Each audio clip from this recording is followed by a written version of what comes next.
Once upon a time, in a bright little bedroom, Bruno the playful dog stood surrounded by a mountain of toys. The floor was gone, buried under layers of neglected projects and forgotten games. The door creaked open. His mother stepped into the frame, her gaze sweeping across the chaos before locking onto him. She pointed toward the hallway, her voice sharp and final. No playing outside until this floor is clear. She did not wait for a response. She turned and pulled the door shut, the latch clicking into place with a definitive hollow sound. Bruno remained motionless. The room felt smaller now, the walls closing in as the reality of the task settled over him. He looked at the pile, then at the window where the afternoon light beckoned. The clock on the wall began to tick, each second echoing against the silence of the room. He was trapped by his own mess, and the clock was counting down the time he was losing. He took a breath, looked down at the sea of plastic and paper, and realized he had no choice but to start. Bruno grabbed a red car and whipped it toward the toy chest. The plastic toy missed the target, ricocheted off the wood, and struck the wall with a sharp, echoing thud.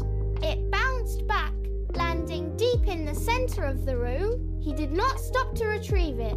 Instead, he shoved a heavy stack of books across the floor, hoping to clear a path in one motion. The books hit a pile of socks, buckled, and tipped over, sending pages fluttering across the rug. The mess was no longer a pile. It was a sprawling landscape of debris. Bruno lunged for a handful of paper, but his movement knocked over a tower of blocks he had previously ignored. The clatter was deafening in the small room. He stood back, chest heaving, watching the floor become more cluttered than it had been minutes ago. Every attempt to rush only widened the disaster. He kicked at a stray wheel, sending it skittering under the bed. The clock on the wall ticked with relentless, steady rhythm.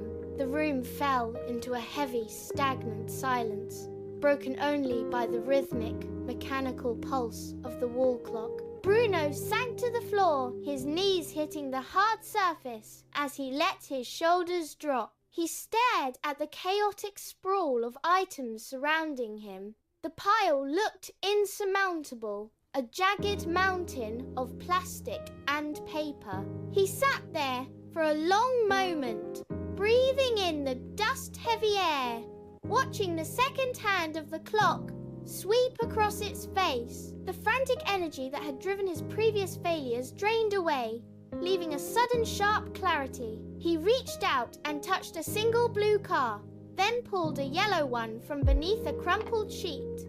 He did not throw them. Instead, he dragged the toy bin closer, pulling it into the center of his workspace. He began to scan the floor, his eyes narrowing.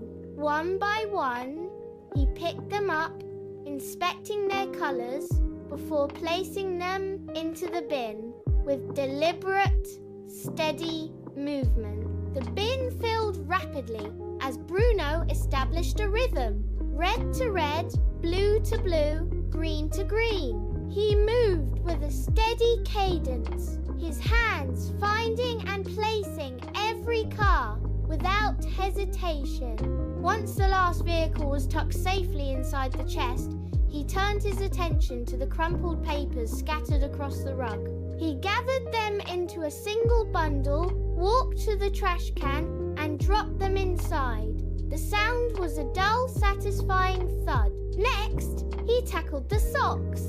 He crawled across the floor, matching each heel and toe, pairing them up with precise movement. He straightened the rug, smoothing out the wrinkles with his palms, and pushed his desk chair back into its proper position. As the final stray items vanished, the room transformed. The wooden floorboards emerged, clean and shiny, under the overhead light. He stood up, wiped his hands on his legs, and looked down at the empty space.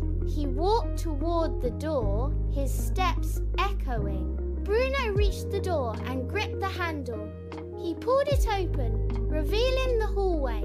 His mother stood there waiting. She did not speak immediately.